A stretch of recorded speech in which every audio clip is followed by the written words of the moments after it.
¿Me escuchan? Buenas tardes, profe. Buenas Sí, tardes. profe.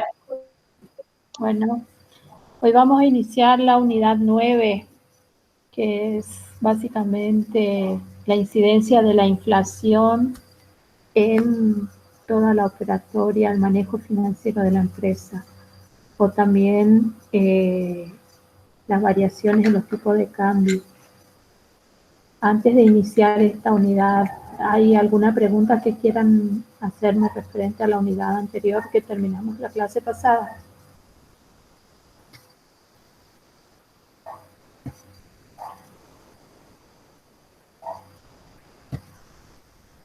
¿Será que puede subir, profe, la clase del miércoles, por favor? Sí. Hoy cuando termino esta clase subo la de la clase pasada porque como les comenté el otro día, inmediatamente terminada la clase no puedo hacerlo porque no me permite, digamos, demora un tiempo. Y entonces, habitualmente cuando termino la clase siguiente, subo la anterior. Bueno, como les decía, hoy vamos a ver los efectos financieros de la inflación o sea, inflación o deflación, o sea, inestabilidad monetaria y cambiaria. Nosotros estamos muy acostumbrados a la inflación, así que creo que dentro de todo vamos a tener algunos conceptos más que claros. Muchos ejemplos. Muchos ejemplos, tal cual. Bueno, antes que nada, digamos, a ver, ¿qué me pueden decir de qué es la inflación? A ver, ya que... Es el aumento general sostenido en el nivel general del precio. Perdón. No hay problema, veo que por lo menos hay alumnos que saben, es cierto. Les aclaro, yo me voy a referir constantemente a la inflación porque es lo que nosotros vivimos, pero la mecánica que vamos a ver para inflación es aplicable tanto a la deflación como a las variaciones cambiarias. ¿Estamos? Bueno, como bien lo dijeron recién, la inflación es el aumento sostenido en el nivel general de precios, ¿no es cierto? Entonces, ¿qué incidencia les parece a ustedes que ese aumento de precios puede tener en el manejo financiero de la empresa? A ver, ¿qué se les ocurre a ustedes? ¿En qué puede incidir? En general, no quiero nada en particular, sino que hablemos de qué aspectos tendríamos que ver cuando hay inflación. Puede ser los ingresos que tienen en términos nominales pueden aumentar, pero en términos reales por ahí pueden disminuir, por así decirlo. Perdón, no te escuché la primera palabra porque justo me sonó el pedido de admisión de un alumno. ¿Qué fue lo primero que dijiste? Que los ingresos que tiene la empresa en términos nominales pueden ser mayor a lo que esperan en un principio, pero en términos reales pueden ser lo que se esperaba o menor, digamos, de la rentabilidad que esperaba esa empresa. ¿Solamente los ingresos, te parece? Bueno, y los egresos también. En todo el flujo. Eso, muy bueno. A ver, ¿qué otra opinión? Ustedes en contabilidad vieron los efectos que tiene la inflación en los resultados, por ejemplo. Entonces piensen en esos efectos. ¿Qué tendrían ustedes que ver en ustedes como administradores financieros? Que afectarían las cuentas monetarias. Exacto, afectaría las cuentas monetarias. ¿De qué manera? A ver, ¿quién me dice? ¿De qué manera afectaría las cuentas monetarias? Y porque pierden poder adquisitivo, digamos. Si se trata de activo, pierde el poder adquisitivo y genera ¿qué cosa? ¿Redpam? Sí, ¿con qué signo? ¿Positivo Negativo. o negativo? Y si se tratara de una deuda, de un pasivo. Y ahí sería positivo. Exactamente, o sea, fíjense varias cuestiones que ustedes ya las están sabiendo. Por otro lado, si yo me refiero al valor de los bienes, ¿cómo debo expresarlos, digamos? ¿O cómo debo utilizar el valor a los fines comparativos.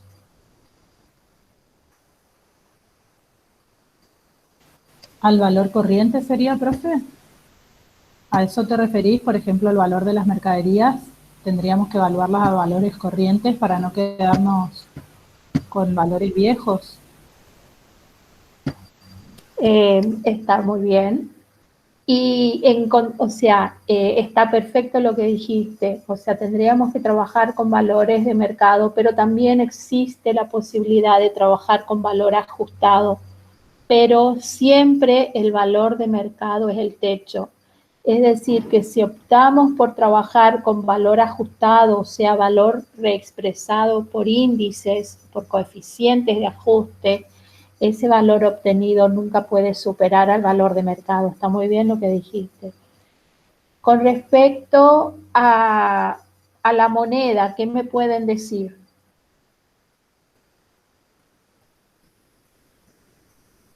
Se puede usar... Debemos trabajar con moneda homogénea. Exactamente, se debe trabajar con moneda homogénea, lo que significa que todos nuestros valores deben ser llevados a una fecha determinada. Es imposible comparar valores que están expresados en monedas de distintos momentos. Y les doy un ejemplo que a veces suele ser el problema cuando se les plantea a ustedes. ¿Se acuerdan cuando nosotros confeccionamos el cuadro de fuente y uso de fondos? Que buscábamos determinar si lo hacíamos desde el punto de vista del capital de trabajo, ver por qué varió el capital de trabajo, ¿no es cierto? ¿Y qué hacíamos? Comparábamos dos balances, uno de cierre frente al balance de inicio para determinar las variaciones, es decir, el origen y el uso de los fondos. Si nuestra economía tuviera inflación o deflación, esos valores no serían comparables sin un previo ajuste. Yo no podría al valor del balance de cierre restarle el valor del balance de inicio, porque estaría uno expresado en moneda de cierre, el otro en moneda de inicio. Entonces, ¿qué tendríamos que hacer? Llevar todos los valores que están expresados en moneda de inicio, expresarlos en moneda de cierre. ¿Cómo se hace eso? A través de coeficientes de ajuste. ¿Ustedes saben cómo se determinan los coeficientes de ajuste?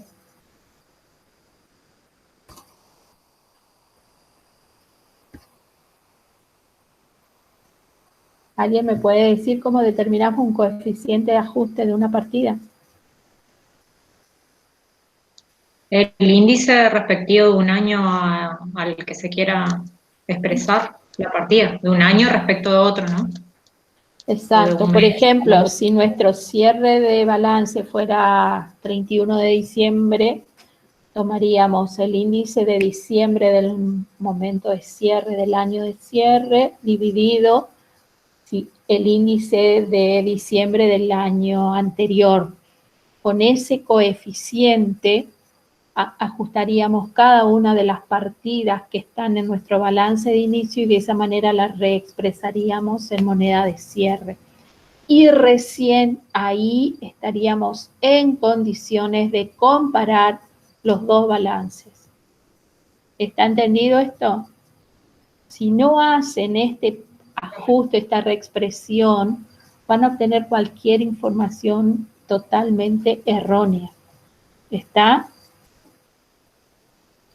Ahora, si yo a ustedes les preguntara qué capital se debería mantener en épocas inflacionarias, por ejemplo, ¿qué se debería tratar de mantener?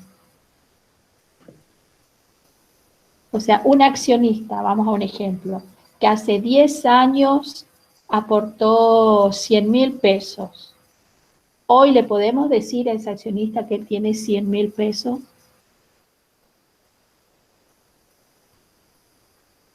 No, para nada. ¿Y qué tenemos que tratar de mantener entonces? Lo que se llama el capital financiero, es decir, el accionista, su inversión también debería acompañar a la inflación. porque imagínense que de lo contrario nadie invertiría en una empresa, entonces se debe tratar de que el capital invertido por los accionistas mantenga su valor. ¿Estamos hasta ahí? ¿Me van siguiendo? Profe, ¿sería el integrado al momento de la constitución de la empresa? ¿Sería? Claro, o sea, el valor del capital aportado por cada accionista debe tratar de mantenerse, o sea, como dije recién, si un accionista hace 10 años aportó 100.000 pesos, su inversión hoy no serían 100.000 pesos, deberían ser un valor equivalente a esos 100.000 pesos, pero expresados en moneda de hoy. ¿Entienden? O sea, es como que nosotros tendríamos que ajustar ese capital aportado por el accionista hace 10 años y traerlo a moneda de hoy. Y esa debería ser su inversión expresada en moneda actual. ¿Está claro? O sea, a lo mejor 100.000 pesos hace 10 años son, qué sé yo, 10 millones hoy. Bueno, ese accionista hoy debería tener una inversión igual a 10 millones. ¿Está claro ahora? Sí, profe. Sí, profe, Muy está bien. claro. Déjenme que yo voy a ir mirando el programa para no comerme ningún puntito. A ver, el primer punto decía valor, unidad de medida y capital a mantener. Resultados. ¿Qué resultados ustedes conocen que produce la inflación en una empresa? ¿Qué tipos de resultados produce la inflación en una empresa? ¿El resultado por tenencia, profe? Por un lado tenemos lo que se llama resultados por tenencia. Cuando hablamos en términos amplios de tenencia, los resultados por tenencia son generados, como su nombre lo indica, por la tenencia de bienes. Bienes en general, ¿no es cierto? Entonces,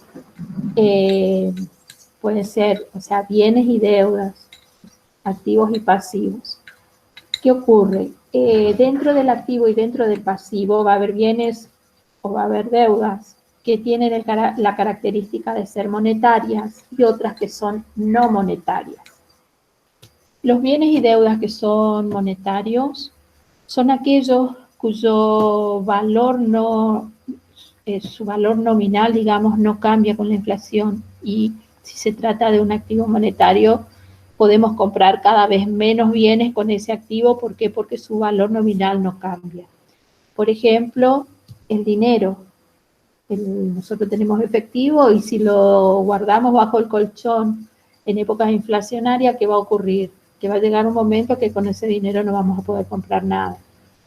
En cambio, si se trata de pasivos, bueno, si se trata de un pasivo que no tiene intereses, por ejemplo, bueno, a mí, que yo soy deudora, digamos, me va a convenir tener ese tipo de pasivos. Tanto estos activos monetarios como pasivos monetarios producen lo que se llama REPCAM, que puede ser, como lo dijimos al inicio, negativos si son producidos por los activos o positivos si son producidos por los pasivos. Ahora yo quisiera que ustedes me indiquen, además del dinero en efectivo que yo nombré recién, ¿qué otros bienes tenemos en el activo que me puedan producir este tipo de resultados? ¿Cuentas por cobrar, profe? Todas las cuentas por cobrar. Las que son sin ajuste, profe, o sea que no tienen cláusulas de ajuste, me parece. ¿Y las que tienen intereses? Las que son sin ajuste está bien. La pregunta ahora ahí, las que tienen intereses. Pero si los intereses son a una tasa fija, puede ser que la inflación sea superior de todas formas. Pero si tienen intereses, ¿se consideran monetarios o no monetarios? Independientemente de la relación que haya entre la tasa que le están cobrando y la inflación. O sea, Creo que eran no escucho. monetarias porque se supone que la tasa de interés tiene implícita la cobertura por la inflación. Exactamente. Desde el momento que un crédito o una deuda tienen cláusula de ajuste y o intereses se consideran que son no monetarios, porque tal como lo dijo Sofía recién, la tasa de interés entre sus elementos precisamente tiene la tasa de inflación, entonces es una forma de cobertura y se los considera no monetarios, en consecuencia no producen resultados por exposición a la inflación, por lo menos el REPCAM. ¿Estamos? Muy bien. Por otro lado, además de tener activos y pasivos que se caracterizan por ser monetarios, tenemos activos y pasivos no monetarios. Dentro de estos activos y pasivos no monetarios tenemos aquellos que me van a producir los resultados financieros, que serían el caso, por ejemplo, de créditos y deudas con intereses o cláusula de ajuste. Pero también tenemos otros activos y pasivos que generan resultados por tenencia, que no son de carácter financiero, sino que el simple hecho de mantenerlos generan resultados por tenencia. ¿Por qué? Porque se produce una diferencia entre el valor reexpresado de ese activo o pasivo frente a su valor de mercado. ¿Alguno se acuerda de un ejemplo de resultados, de bienes que produzcan resultados por tenencia, o sea, bienes que sean no monetarios y que produzcan resultados por tenencia? Las mercaderías es el más típico. Las mercaderías es el más típico, o sea, los bienes de cambio. ¿Cómo se produciría el resultado por tenencia? Cuando yo reexpreso utilizando coeficiente el valor de los bienes de cambio, obtengo un valor X. O sea, tomo el valor de origen por el coeficiente de reexpresión y llego a un determinado importe. Si ese importe fuera distinto que el valor de mercado, se generarían los resultados por tenencia. Si fueran iguales, lógicamente ese resultado por tenencia no existiría. ¿Estamos? ¿Qué otro activo conocen que pueda producir resultados por tenencia? O sea, activos no monetarios. Y a ver, alguien más que participe, porque por el momento son muy poquitos. Si no es algo nuevo, algo que ya tendrían que saber, digamos.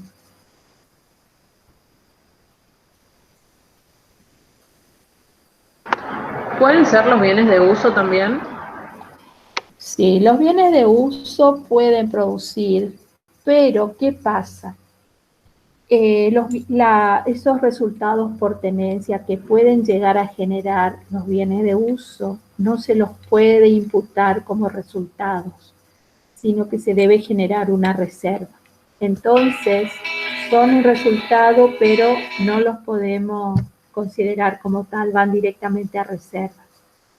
¿Y en qué casos se darían? En los casos de revaluaciones de los bienes de uso. En ese caso se pueden generar ese tipo de reservas.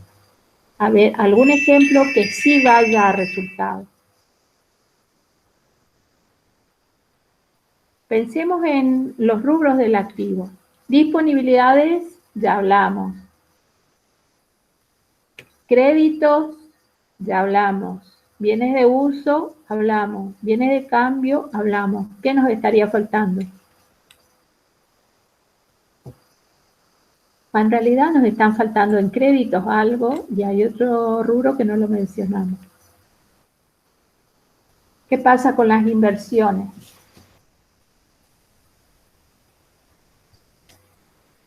Supónganse que la empresa adquirió bonos o acciones de otra empresa.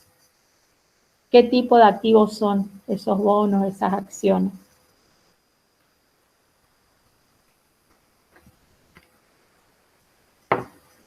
¿Me están escuchando o no? Miren que no los veo y no los escucho, parece que estuviera sola. ¿Eran activos no monetarios, profe, los bonos?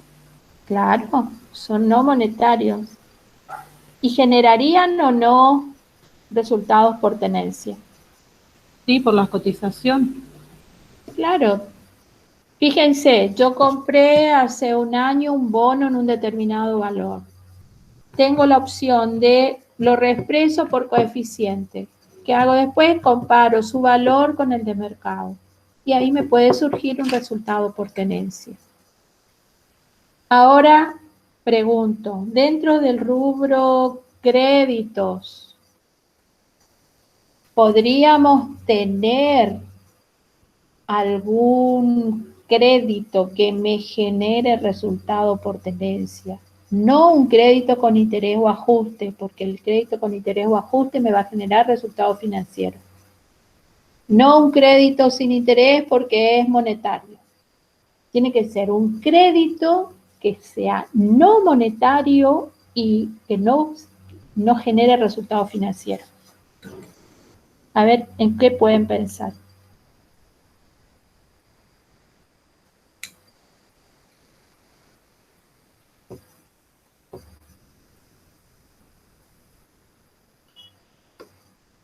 Anticipo de clientes, me dicen acá. ¿Y eso es activo o pasivo?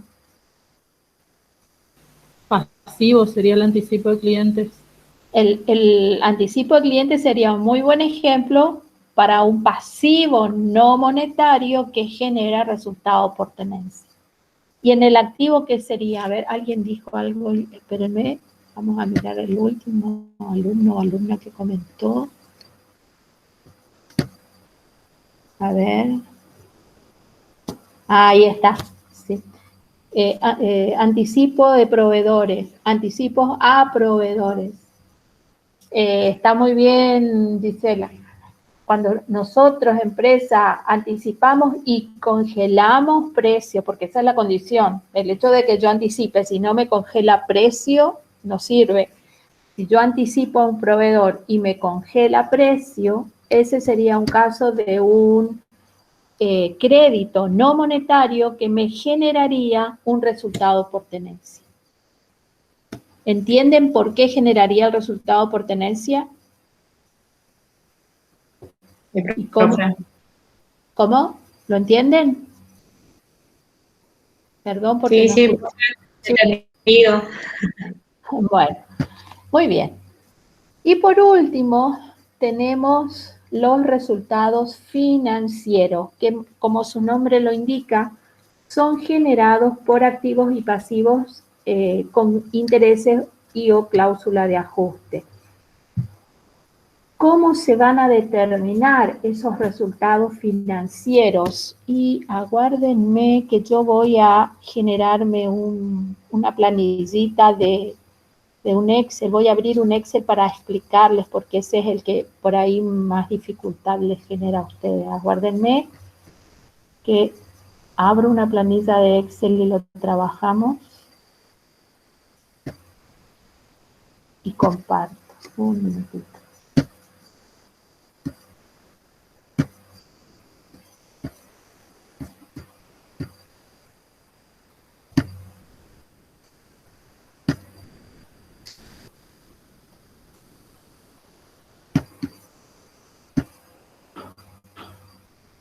A ver, espérenme.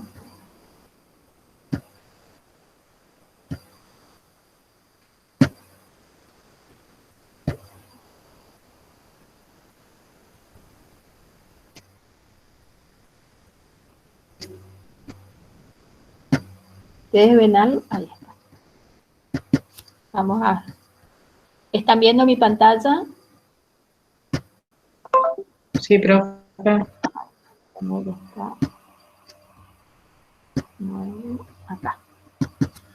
Bueno, yo voy a voy a inventar el movimiento de una deuda, supónganse que tenga intereses o cláusula de ajuste. ¿Y qué voy a hacer? Voy a poner el movimiento a valores históricos. Supónganse que tenemos un saldo al inicio de 100.000 pesos. Después tenemos que es una empresa que cierra balance el 31 de diciembre. Vamos a suponer que en febrero del año X, toma un nuevo préstamo por 10.000 pesos más. En marzo de ese mismo año paga capital 5.000, paga intereses 1.000.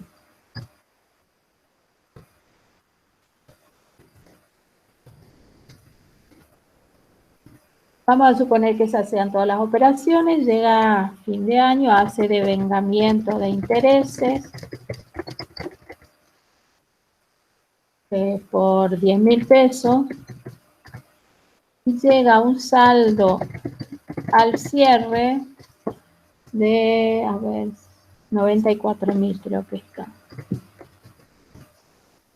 Estos 10 se van con esto.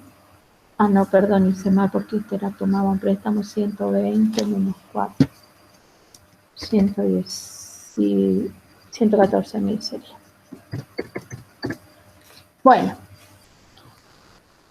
fíjense, es un préstamo que puede ser un endeudamiento con el banco, cuyo saldo al inicio era de 100.000, después aumenta en 10.000, hace un pago en total por 6.000 y se hace devengamiento de intereses por 10.000 pesos al final del año para llegar a un saldo al cierre por 114.000. Fíjense que este es un activo no monetario, pero cuyo saldo no necesita ser reexpresado. ¿Por qué? Porque si yo tuviera que ir al banco a fin de año a cancelar la deuda, yo pagaría 114.000 pesos. O sea que el valor que ya está expresado acá incluye el interés que yo debería pagar al banco. Pero, ¿qué pasa? Nosotros, como hace un ratito lo dijimos, la tasa de interés incluye en su formación, digamos, a la inflación. Entonces, debemos determinar, para saber cuáles son los intereses reales, vamos a proceder a ajustar las partidas necesarias como para después calcular ese interés real. Si fuera una deuda que ustedes toman en un momento y que no ha tenido pagos sino que, supónganse, en noviembre toman una deuda que la van a pagar al año siguiente. En ese caso, ustedes pueden trabajar con tasa real. Calculan la tasa real y pueden calcular el interés vía tasa real. Acá yo les estoy planteando un ejemplo donde el endeudamiento tuvo varios movimientos. Entonces, se complica trabajar con tasa real. Y yo les voy a mostrar un mecanismo que es sencillo y que les da como resultado el interés real de la operación. Para eso vamos a trabajar con los coeficientes. Esos coeficientes, como hoy lo dijimos, relacionan el índice al 31 de diciembre del año de cierre respecto al índice de cada fecha. Lógicamente, para el saldo al inicio voy a tomar el índice de diciembre del año en curso, digamos, dividido el índice de diciembre del año anterior. Pero para cada pago o nuevo préstamo que hayamos tomado, la referencia va a ser el índice de diciembre respecto al índice de la fecha en que ocurrió el movimiento de efectivo. ¿Qué se va a ajustar o reexpresar? Solamente los movimientos de efectivo. ¿Alguien me puede decir qué significa solamente los movimientos de efectivo? ¿Qué entienden de todo esto que tenemos acá? ¿Cuál es movimiento de efectivo y cuál no es movimiento de efectivo?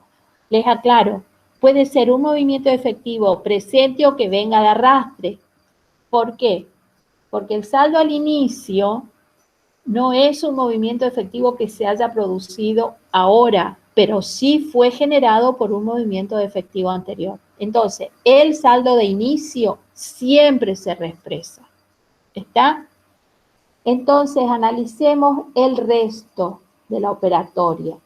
¿Cuáles consideran ustedes que son los conceptos que se deben reexpresar y cuáles no, si es que los hubiera? El devengamiento de intereses no habría que reexpresar, El devengamiento no. ¿Por qué no? porque no es un movimiento efectivo solo para reflejarlo contablemente. Muy bien. El devengamiento de intereses no se reexpresa porque no es un movimiento de caja. Muy bien. Tomar un nuevo préstamo, ¿reexpresamos o no? El hecho de que obtengamos un nuevo préstamo, ¿genera un movimiento de caja o generaría? ¿Sí? Claro que sí. Vamos a suponer que el coeficiente sea 1,8. ¿El pago de capital implica un movimiento de caja? Sí, ¿Sí o no? sí, Muy bien. 1,5 mi coeficiente. ¿El pago de intereses implica un movimiento de caja? sí. ¿Están todos de acuerdo? ¿Debo reexpresar el pago de intereses?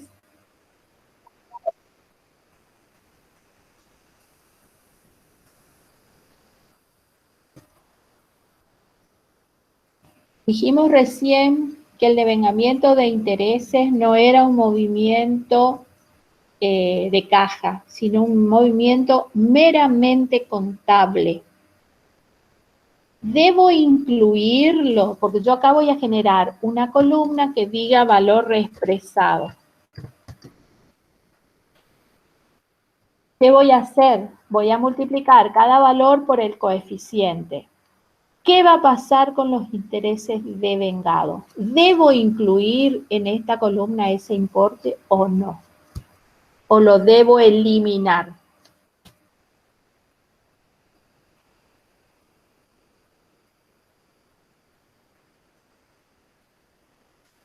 ¿Qué les parece?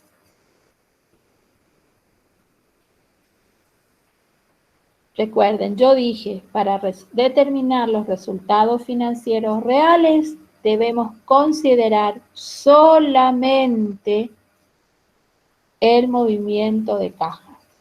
O sea, los movimientos que impliquen movimientos de caja dentro de lo que es el préstamo. ¿Debo considerar el devengamiento de intereses? No, profe. ¿Con qué valor lo No, tendría que poner en esta columna? negativo. No, negativo no. ¿Con el valor nominal? Pero si yo lo pongo con el valor nominal, estoy incluyendo entre los valores represados un valor que no significó movimiento de caja. Entonces con valor cero nomás. Exactamente. Fíjense, y por eso lo marqué. El devengamiento, sea devengamiento de intereses o devengamiento de ajuste, en la columna de valores reexpresados va con valor 0. No puede incidir en lo que implicaría un movimiento de caja, porque no lo es. Entonces, ¿qué voy a ajustar? El saldo al inicio y todos los movimientos que tenga ese préstamo, sea porque se tomaron nuevos préstamos o porque se haya efectuado un pago. No interesa que el pago sea de capital o de intereses. Todo lo que sea movimiento de caja lo debo ajustar. Entonces, bueno, voy a mirar acá cuánto me da. Multiplico el valor histórico por el coeficiente y bueno, en este primer caso son 200.000, 18.000 positivo, 7.500 negativo, 1.500 negativo. Una vez que hice este cálculo, hago la suma algebraica para obtener el saldo que deberíamos deber, porque estamos hablando de una deuda, al que nos prestó. Uy, no. Acá.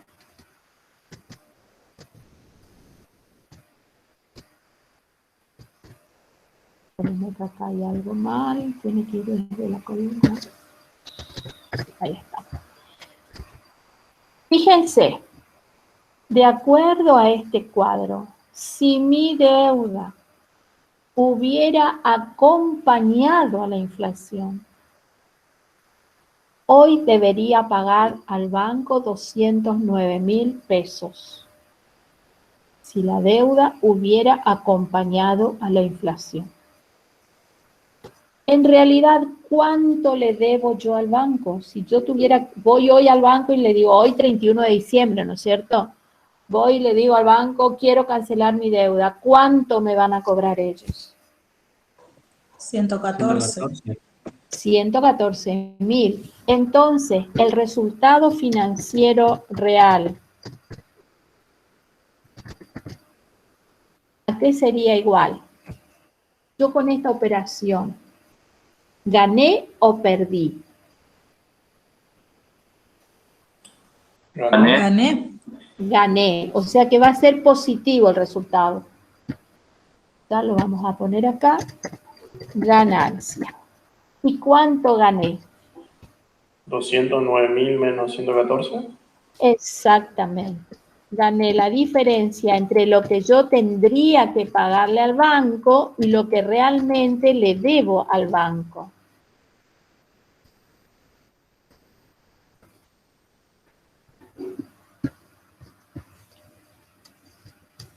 Vamos a hacer distinto para que les quede acá. Vamos a sacar esto, vamos a poner 209.000 menos 114.000 y esto nos da una ganancia de 95.000 pesos.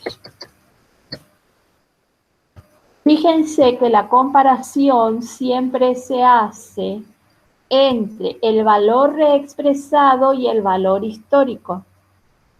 El valor reexpresado que en su determinación le da valor 0 al devengamiento, siempre. Y un valor histórico cuyo saldo debe ser igual al valor que me pueden a mí reclamar o cobrar en ese momento. O sea que ese saldo al cierre debe incluir el capital adeudado más los intereses devengados pendientes de pago hasta esa fecha. ¿Por qué me dio ganancia? Porque estoy hablando de una deuda. Si esto hubiera sido un crédito que nosotros otorgamos, en lugar de ser ganancia sería pérdida. ¿Por qué? Porque el cliente a nosotros nos va a pagar 114.000 pesos cuando en realidad lo mínimo que tendría que pagarnos serían 209.000 pesos. ¿Está entendido? ¿Alguna pregunta? O sea, mostré esto porque es lo más complicado, o sea, donde más errores tienen. Y acá lo que marqué en amarillo es donde se confunden. ¿Por qué? Porque, o sea, dicen lo que dijeron ustedes, lo ponemos al mismo valor. No, no hay que ponerlo al mismo valor, hay que anularlo. ¿Estamos? Muy bien. ¿Me van siguiendo hasta acá? Entonces, fíjense cómo hemos visto que la inflación nos está produciendo 3 tipos de resultados. Resultados por tenencia de activos y pasivos monetarios, resultados por tenencia de activos y pasivos no monetarios y resultados financieros. Muy bien. Vamos a ver, espérenme que miro otra vez el programa.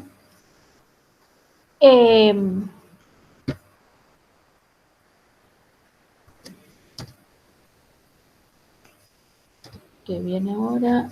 Efectos de la inestabilidad monetaria en la planificación financiera. Para eso, vamos a decir en términos generales qué afecta la inflación.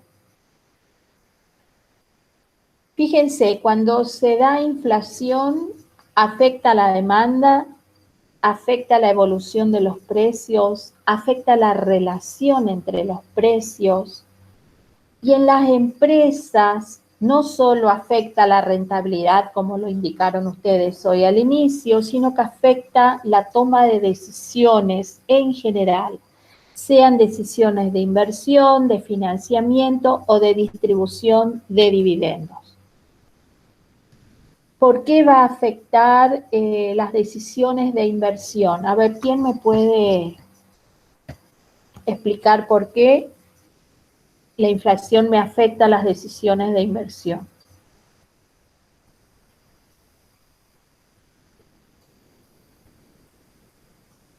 Cuando nosotros invertimos, ¿qué tipo de decisiones tomamos? Porque el horizonte de planeamiento se achica cuando aumenta la incertidumbre y no se pueden calcular exactamente, digamos, los flujos de fondos a un futuro y entonces caen proyectos de inversión.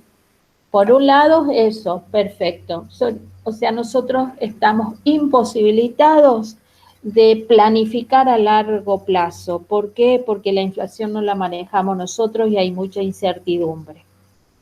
En segundo lugar, si hablamos en qué invertir, ¿por qué esa decisión, la inflación va a afectar en el qué invertir?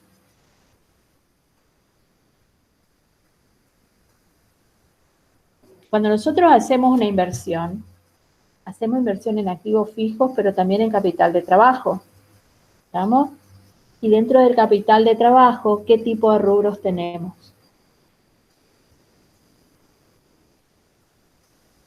Disponibilidad. ¿Sí? ¿Qué más? Bienes de cambio. ¿Qué más? Cuenta por cobrar, cuenta por pagar. Estamos. Fíjense, de esos rubros que ustedes nombraron, hay rubros que son monetarios. Disponibilidades y cuentas por cobrar por ventas. En general, las cuentas por cobrar por ventas son monetarias. ¿Por qué? Porque generalmente se las maneja de esa manera porque, salvo que sea un banco, ¿no es cierto?, en el que establece directamente los préstamos con tasa de interés, las industrias, los comercios, se manejan, digamos, si dan cuenta corriente, lo hacen con determinadas tasas y está la cantidad de cuentas que es imposible, digamos, manejarlas como no monetarias, lo cual no implica que se las pueda trabajar. Es decir, si un negocio prácticamente no tiene cuentas por cobrar y realmente cobra una diferencia de precio por el financiamiento, bueno, las pueden llegar a trabajar como no monetarias, pero supónganse que se las trabaje como monetarias. En ese caso, la tendencia va a ser al achique de inversión en rubros de tipo monetario. ¿Por qué? Porque generan esa pérdida que ustedes mencionaron hoy. Y además, se va a tratar de aumentar, digamos, el endeudamiento monetario. Pero como nuestros proveedores van a tener la misma política de nosotros de achicarse, tampoco vamos a tener ese endeudamiento monetario, digamos. O sea, se restringen las dos cosas, la inversión y el financiamiento. ¿Estamos hasta ahí? Muy bien, seguimos. ¿Qué pasa con la distribución de dividendos? Es otra de las decisiones. ¿Cómo incide la inflación en la distribución de dividendos?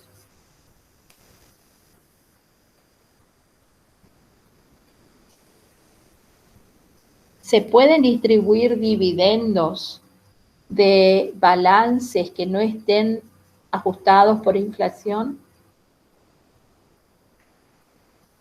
Y hay que distinguirse las reales de las aparentes, porque por ahí las aparentes pueden ser positivas, pero las reales negativas y si se distribuye. Exactamente. En la distribución de dividendos hay que tener mucho cuidado. Debemos trabajar en base a resultados, a ganancias reales, no a ganancias nominales.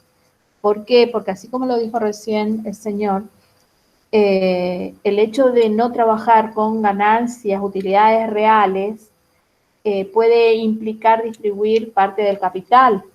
Imagínense que si en términos nominales tenemos ganancia y en términos reales tenemos pérdida y se distribuyen dividendos porque la ganancia nominal es positiva, en realidad estamos distribuyendo parte del capital y no la ganancia. ¿Estamos? O sea que sí incide y hay que prestarle muchísima atención a este tema de la distribución de dividendos en épocas en las cuales hay inflación. ¿Qué quiero decir con esto? Que aun cuando si en determinado momento no fuera obligatorio hacer el ajuste por inflación de los estados contables, debemos hacerlo, por lo menos para evitar pérdidas a la empresa, evitar distribuir patrimonio como dividendos. Muy bien, seguimos. Déjenme que voy a mirar el programa nuevamente.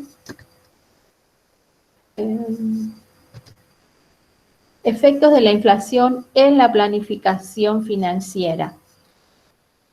Aparte de lo que ya hemos mencionado, desde que se achica el horizonte de planeamiento, de que debemos analizar en qué rubro vamos a invertir, de que cómo nos vamos a financiar, debemos, cuando hacemos una planificación, tenemos que tener muy presente que la moneda de curso legal pierde valor. Entonces, nuestra planificación debe ser llevada a cabo en una moneda homogénea. También tenemos que considerar que para una misma inversión seguramente vamos a necesitar mayor cantidad de unidades monetarias. ¿Por qué? Porque cada unidad monetaria va a tener cada vez menos valor. Por otro lado, hay una cuestión muy importante que las empresas deberían analizar. ¿Qué pasa o qué actitud tomar frente a los aumentos de los costos o de los precios de compra? ¿Trasladamos ese aumento a nuestros precios de venta o restringimos nuestro margen sobre ventas? Es decir, la inflación trae muchos problemas porque ustedes saben de que cuando hay inflación se dispone a lo mejor en términos nominales de más dinero, pero que alcanza para menos cosas. Entonces, a lo mejor las empresas optan por disminuir sus márgenes con el objetivo de seguir vendiendo. Es decir, absorber parte del aumento de sus costos para mantenerse en el mercado.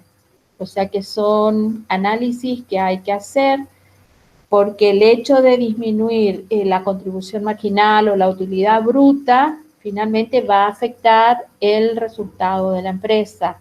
Así que hay que ver si absorbemos todo ese aumento o si estamos en condiciones de absorber parte de él o de no absorber nada. Es decir, directamente nos aumentó el costo del bien que vendemos, aumentamos en la misma magnitud en nuestros precios de venta o no. Yo les cuento, hay empresas, por ejemplo, que son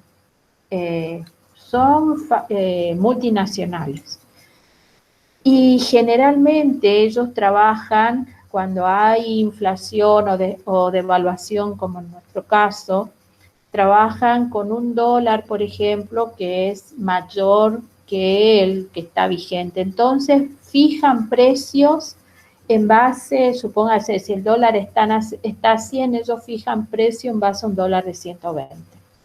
Entonces, en la medida que el dólar no pase los 120, ellos no aumentan los precios. Ya cuando se acerca a 120, aumentan los precios porque ya van a trabajar ya no con un dólar de 120, sino de un dólar de 140. Eso hace la mayoría de las empresas multinacionales, que una vez se ve los precios y dice cómo, habiendo esta inflación, mantuvieron el precio. Y es porque ya se han atajado de antemano, no es que sean buenitos ni nada por el estilo, simplemente que ellos ya están manejando o valores de inflación o valores del dólar por encima de lo que se da en el presente, digamos. ¿Entendieron esto? Les digo porque es muy común en las multinacionales y en las empresas importadoras que uno dice, mira, pasaron 2 o 3 meses y no aumentaron los precios. No, porque ya se cubrieron de antemano, nada más que por eso. Y porque seguramente cuando sean, más que nada, no las que son fábricas multinacionales que fabrican, sino importadores, pueden tener competencia que, bueno, a veces los obligan también a mantener el precio, pero siempre, siempre están cubiertos, porque trabajan con un dólar, digamos que a futuro, no el dólar presente. Seguimos. Esto de que la empresa por ahí tenga que bajar sus precios, disminuir su contribución marginal o su utilidad bruta, también hace necesario que busque estrategias, digamos, para contrarrestar este efecto. Es decir, por ahí, bueno, deciden producir otro bien, no estoy hablando de las multinacionales, sino de las empresas nacionales, digamos, que, bueno, tienen que contrarrestar el efecto de tener que bajar sus márgenes. Bueno, a lo mejor deciden producir o comercializar otro producto para tratar de nivelar ese efecto negativo que generó el hecho de bajar su contribución marginal. Por otro lado, ¿se acuerdan lo que era el ciclo operativo? ¿Qué era el ciclo operativo?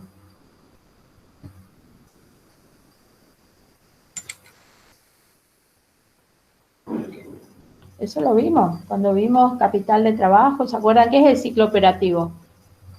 O si lo quieren armar como un subciclo. El ciclo operativo comenzaba digamos, desde el momento en que nosotros comprábamos la materia prima o le pagábamos al proveedor, hasta el momento en que lo cobrábamos. En este caso, cuando haya inflación, lo que vamos a buscar es que las cobranzas sean más rápido, digamos, cobrar cuanto antes para poder lidiar con la inflación. Muy bien, eso significa que nuestro ciclo operativo tenderá a ser más pequeño. Y va a ser por 2 razones. La principal es la que acaba de decir Iván, ¿es tu nombre? Sí. Bueno, la que acaba de decir Iván, que el hecho de que nosotros disminuyamos nuestro periodo medio de cobro va a hacer que nuestra última parte del ciclo se achique, entonces disminuye. Pero también hay que tener en cuenta que nuestros proveedores van a hacer lo mismo. ¿Estamos? O sea, de que hay que ver en qué magnitud aumentamos nosotros, disminuimos nosotros, digamos, nuestro periodo medio de cobro y en cuanto nuestros proveedores, nuestro periodo medio de pago. En general, el poder de negociación de cada uno, digamos. Exactamente, porque generalmente cuando hay mucha inflación, los proveedores de las empresas tienden a disminuir drásticamente el financiamiento. O sea, si daban plazos 30, 60, 90 días, a lo mejor la reducen a 30 y según el grado de inflación, inclusive pueden eliminar el financiamiento y pedir pagos anticipados a las compras.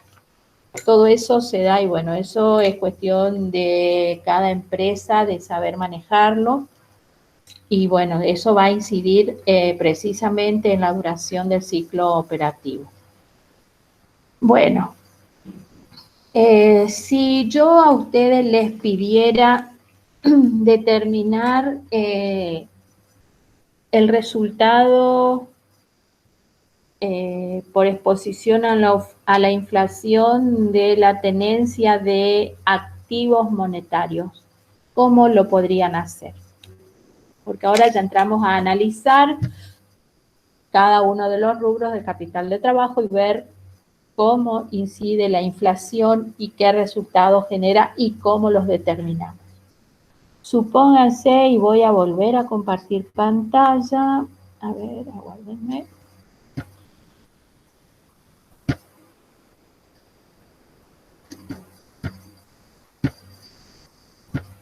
Vamos a ir al mismo Excel, acá. Supónganse que vamos a analizar el efecto que genera el rubro disponibilidades, o sea, el resultado que me genera disponibilidades. ¿Cómo lo encararían ustedes para determinar el resultado que va a ser pérdida, ¿no es cierto?, generado por el rubro disponibilidad? A ver, en base a un cuadrito, orientándose con este cuadrito, digamos, que hicimos hoy para los resultados financieros reales, ¿cómo trabajarían ustedes con los que sean rubros monetarios? Por ejemplo, disponibilidad de cuentas por cobrar.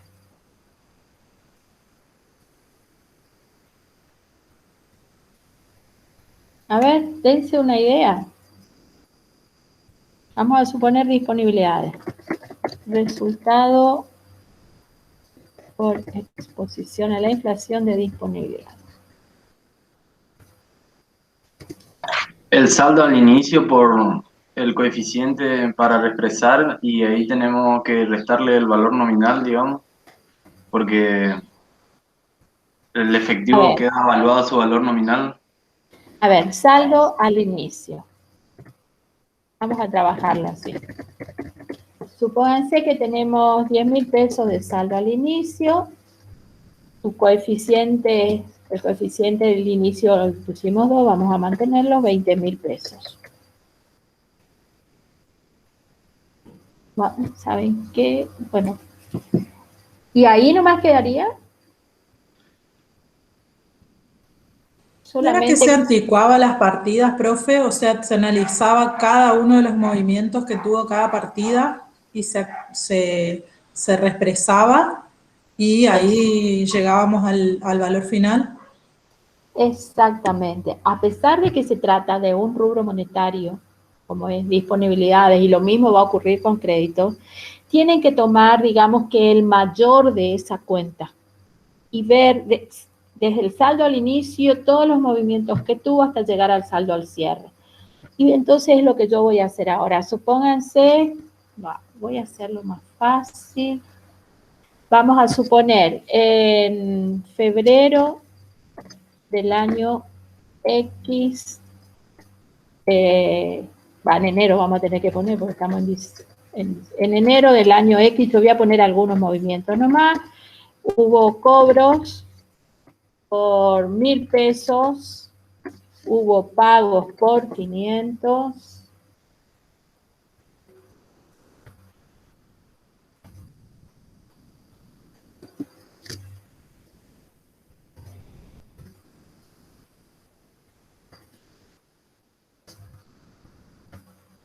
en enero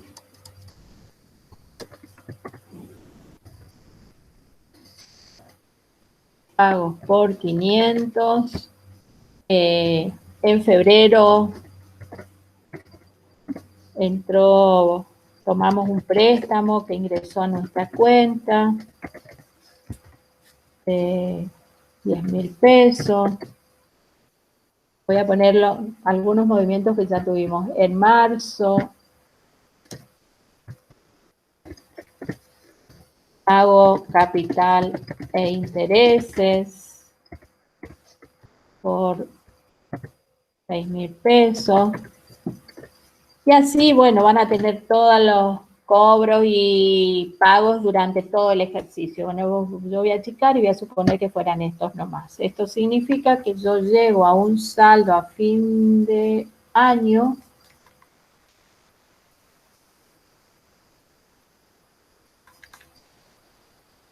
de 14.500 pesos.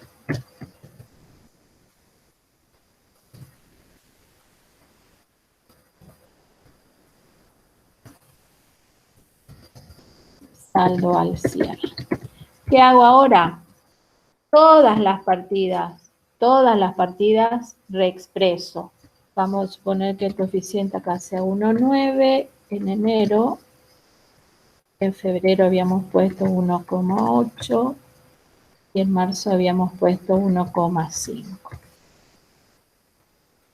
Entonces acá va a ser 1.900. 950 negativo, 1.800 9.000 negativo y vemos cuánto me da esto. Hay algo que está mal acá. El del préstamo, profe, el del mes 2, multiplicó, es 10.000 por 1,8. Ah, sí, exacto. 18.000 es acá. Ahora sí. Fíjense cómo se tienen ustedes también que dar cuenta de que hay algo que está mal, ¿eh?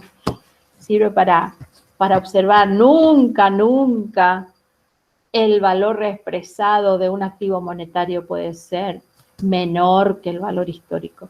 ¿Estamos? ¿Por qué? Porque sabemos que los activos monetarios generan pérdida por exposición a la inflación. Y fíjense la pérdida, ¿cómo la voy a determinar acá? En caja realmente tengo 14.500 pesos. Si hubiera sido un rubro no monetario que acompañara a la inflación, yo debería tener 29.950. Significa que perdí ¿cuánto? Perdí 15.450 pesos. ¿Estamos? De esa manera van a trabajar con cada uno de los rubros monetarios, partiendo del saldo al inicio, sumando y restando los movimientos que los sacan del libro mayor y van a llegar al saldo al cierre a valor histórico. Y después absolutamente todos los movimientos, incluido el saldo al inicio, se reexpresan. Y por diferencia entre los dos saldos, el histórico y el reexpresado, obtienen el resultado que por tratarse de activo va a ser pérdida. ¿Estamos hasta acá? ¿Han entendido? Sí, profe. ¿Todos? Bueno. ¿Qué pasa con bienes de cambio? ¿Qué tipo de activos son los bienes de cambio? No monetarios. Los bienes de cambio son activos no monetarios que me van a generar resultados por tenencia.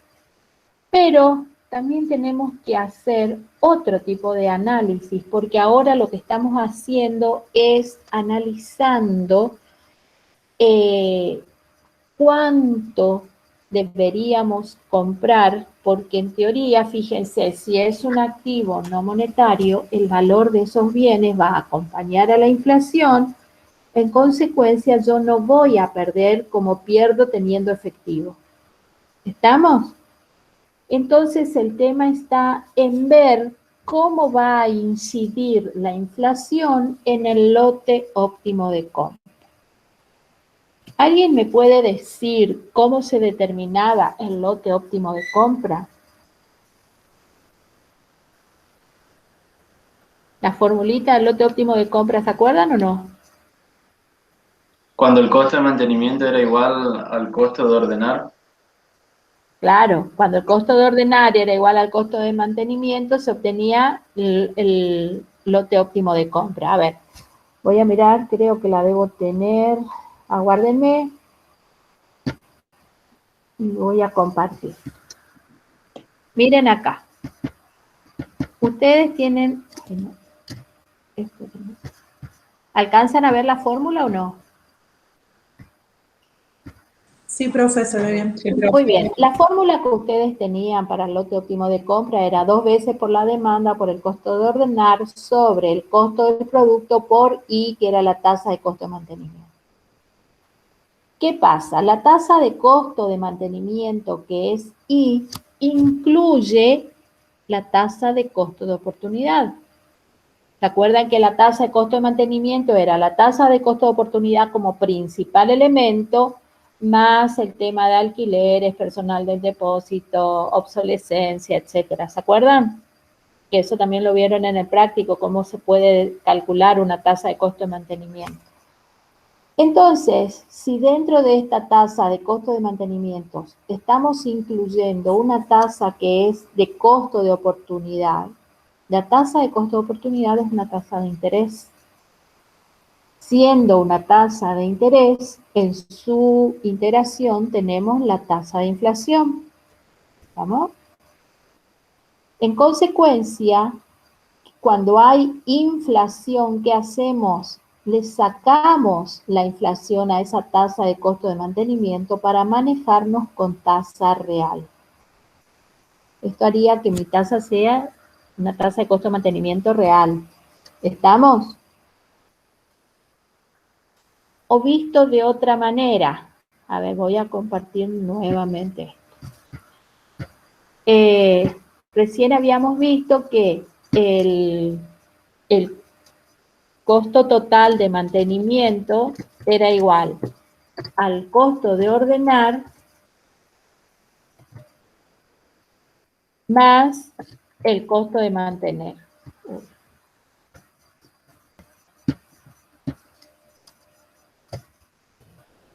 El costo de ordenar, ¿a qué era igual? ¿Se acuerdan o no?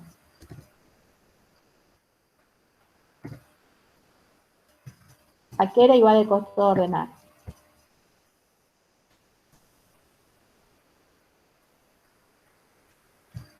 No puede ser que no se acuerden hace poquito que tuvieron. ¿Quién me puede decir a qué es igual el costo de ordenar? Ahí está, muy bien. S sobre Q por O. ¿Se acuerdan que era la cantidad de pedidos por el costo de hacer cada pedido? S sobre Q es la demanda sobre el lote óptimo.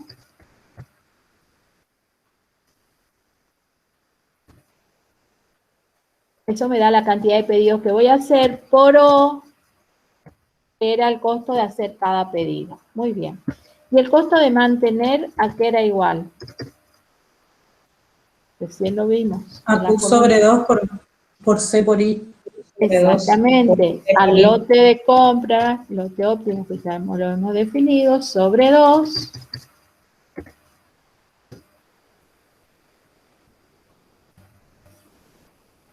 Sobre 2 por I, que es la tasa de costo de mantenimiento. En épocas donde no hay inflación, sumamos estos dos elementos y tenemos ese costo total de mantenimiento. Pero, ¿qué pasa cuando hay inflación? En la medida que yo compre bienes de cambio, estoy ahorrando. ¿Están de acuerdo o no? Si yo compro bienes de cambio, estoy, entre comillas, ahorrando porque estoy evitando esa pérdida por exposición a la inflación. ¿Están de acuerdo? Sí, profe. ¿Sí? Muy bien. Entonces, cuando hay inflación, yo a este costo que hemos calculado de esta manera, le voy a restar el costo de la inflación. O sea, la ganancia sería de la inflación. Ganancia por inflación. ¿Y cómo determinarían ustedes la ganancia por inflación?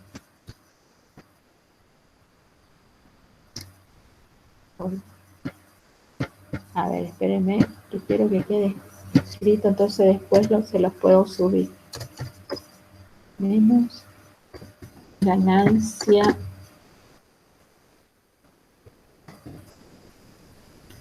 por inflación.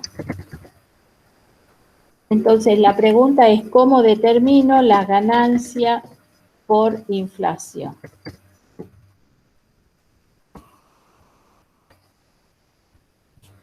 ¿Cómo calcularían ustedes la ganancia por inflación? ¿No le restaríamos a la tasa de inflación sería?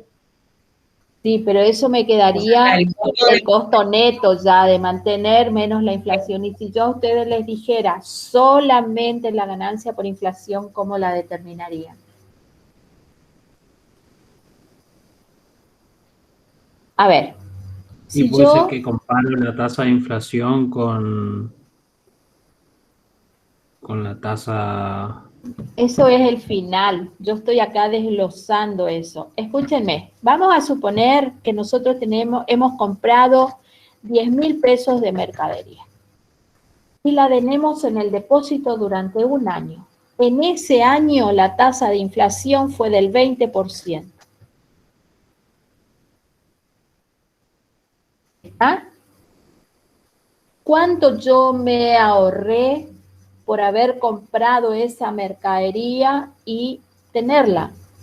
¿Cuánto me ahorré, digamos?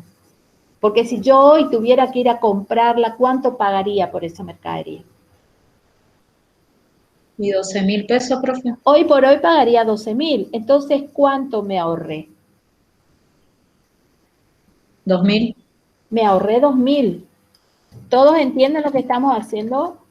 Sí, pero le hago una consulta ahí, Sí, profesora. cómo Yo me no. ahorré 2.000, Sí. pero tengo un costo de oportunidad, digamos, supongamos que yo no vendí, o sea, compré porque en vez de tener plata en efectivo, decidí tener materiales en mi depósito. Y ese costo de oportunidad le tendría que sacar, digamos.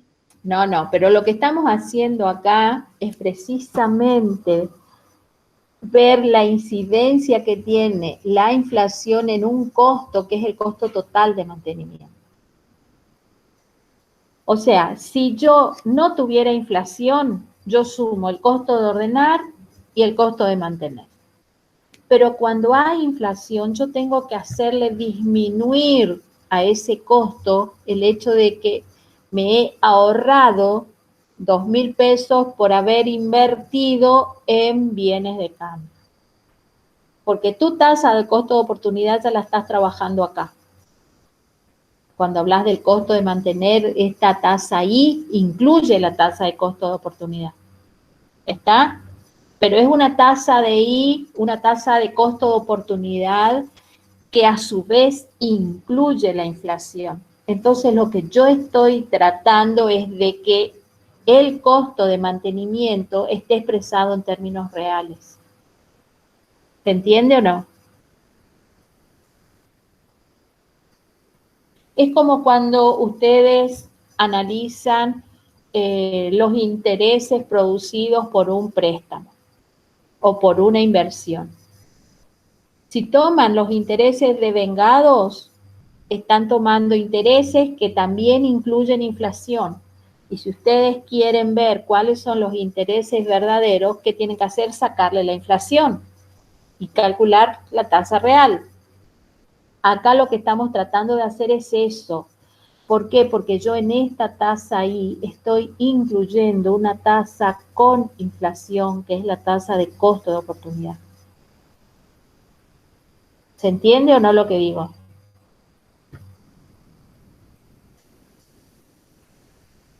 Chicos, si ustedes no me responden, yo no soy adivina. ¿Entienden eso o no queda claro? Yo sí entendí, profe. Ahí voy a mirar el chat porque hay alumnos que están sin micrófono. Ahí está.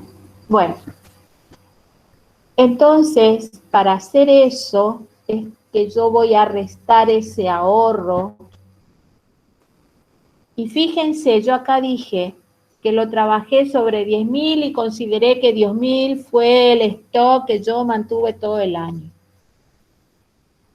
¿Con qué stock tengo que trabajar acá? ¿Con el lote óptimo total? ¿Con el stock promedio? ¿Con qué tengo que trabajar? Para calcular ese ahorro que me produce el hecho de comprar bienes de cambio en lugar de otra cosa. ¿El costo de mantener, profe? Está bien, pero ¿sobre cuánto lo voy a calcular? ¿Sobre el total del lote óptimo? Sobre el lote, exactamente, sobre el stock promedio. Acá me olvidé de poner la CO ya. Nadie me dijo nada. Entonces, fíjense cómo voy a trabajar esa ganancia, que más que ganancia es un ahorro, entre comillas, o sea, es evitar que la inflación nos afecte. Pero lo voy a trabajar con la misma fórmula que calculo el costo de mantener, pero en lugar de tomar la tasa de costo de mantenimiento, voy a tomar la tasa de inflación, por la tasa de inflación. Que le pongo la palabra porque me es complicado hacer el dibujito de la letra que representa. ¿Estamos? Entonces, si ustedes determinan o hacen la resta entre el costo de mantener y lo que yo llamé ganancia por inflación, fíjense cómo les va a quedar. Van a sacar factor común,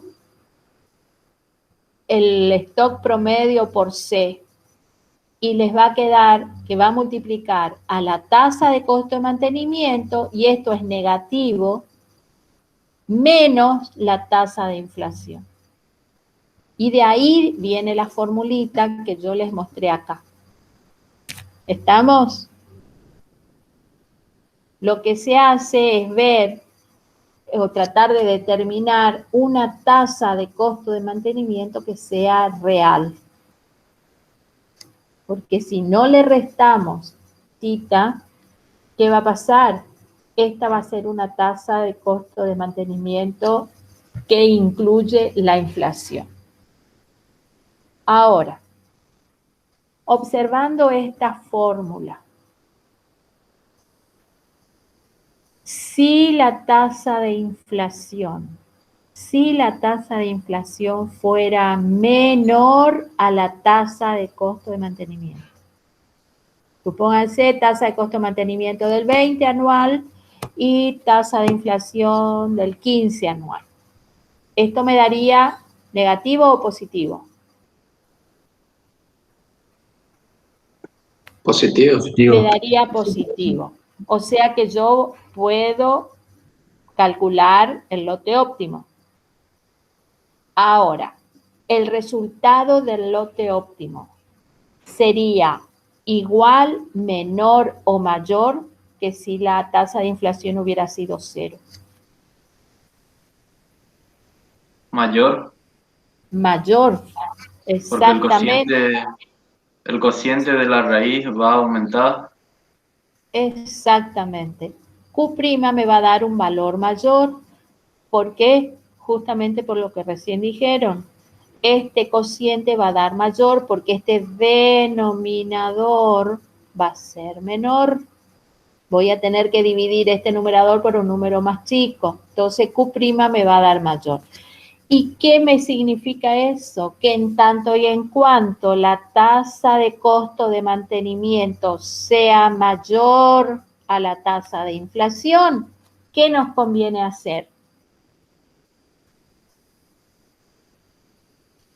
Comprar un lote óptimo que surge de esta fórmula y que va a ser mayor que el lote óptimo si no hubiera inflación. Ahora bien, ¿qué pasaría si se diera el caso inverso? Que la tasa de inflación fuera mayor a la tasa de costo de mantenimiento. Supónganse una tasa de costo de mantenimiento del 15% anual y una tasa de inflación del 20%. ¿Cómo me daría esta resta?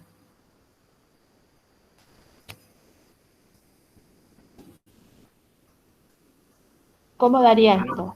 Un número negativo. Daría un número negativo. ¿Y la raíz cuadrada de un número negativo? ¿Existen los números reales? No, profe, una inconsistencia. No, existen los números imaginarios y como a nosotros no nos interesan los números imaginarios, no podemos aplicar esta fórmula. Pero sí podemos aplicar o hacer el análisis con esta fórmula, que es la de costo de mantenimiento cuando hay inflación, que es la que yo hoy les puse acá. Entonces, fíjense, si esto da negativo, ¿qué pasa con el costo de mantenimiento? Disminuye. Disminuye, sí. Pero disminuye, ¿cómo?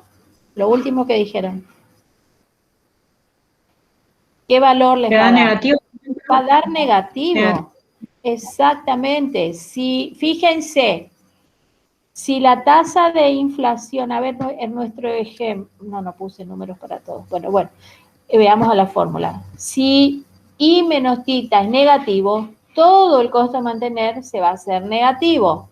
Y yendo a nuestra fórmula, que el costo total de mantenimiento de bienes de cambio es la suma del costo de ordenar más el costo de mantener, si el costo de mantener es negativo, significa que el costo total también va a ser negativo, porque el costo de ordenar es muy insignificante al lado de lo que es el costo de mantener. Y si el costo total me da negativo, ¿qué me estaría indicando eso? Imagínense que yo tengo un costo total de mantenimiento negativo. ¿Un costo negativo qué es? ¿Cómo? Que estamos ganando por mantener stock. Estamos ganando por mantener el stock. Entonces eso me estaría indicando a mí que yo tendría que seguir comprando y seguir comprando y seguir comprando porque siempre estoy ganando. Pero ¿qué ocurre? Va a llegar un momento que va a aumentar la tasa de costo de mantenimiento. Va a aumentar la tasa de costo de mantenimiento. ¿Por qué? Porque va a aumentar por un lado va a aumentar seguro la tasa de costo de oportunidad, porque no es lo mismo hablar de un costo de oportunidad de 100.000 pesos que hablar de un costo de oportunidad de 1.000.000 de pesos.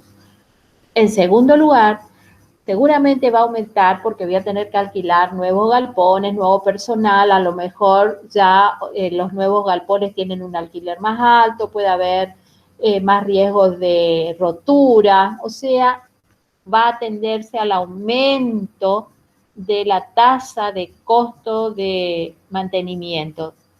Y va a llegar un punto en que se va a igualar con la tasa de inflación, que es la otra posibilidad, que ambas tasas sean iguales. Y si ambas tasas son iguales, ¿qué pasa con el costo de mantenimiento? Es cero. Exactamente, el costo de mantenimiento es cero. Cuando las dos tasas son iguales, el costo de mantenimiento es cero. ¿Y el costo total a qué va a ser igual?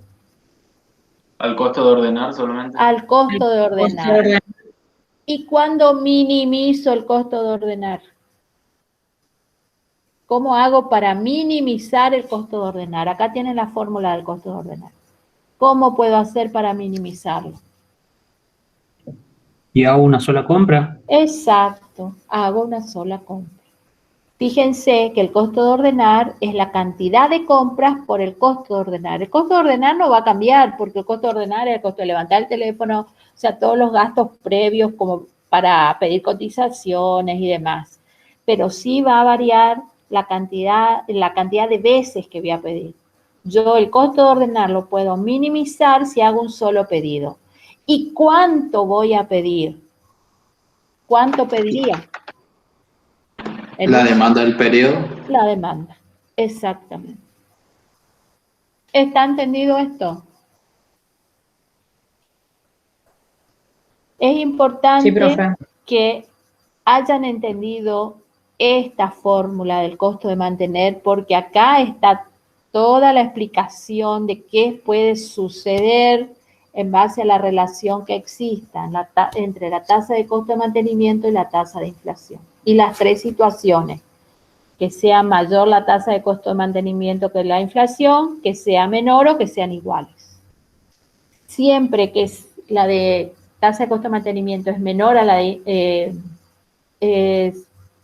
la tasa de inflación y que da negativo, va a llegar, repito, un punto en que va a aumentar. Y va a tender a hacerse igual y después a revertirse, es decir, a ser mayor que la tasa de inflación. Bueno, creo que ya estamos, sí, faltan 5 minutos, así que yo voy a dejar acá, si quieren hacerme alguna pregunta respecto a lo que vimos recién, y si no, los libero para que vayan al práctico.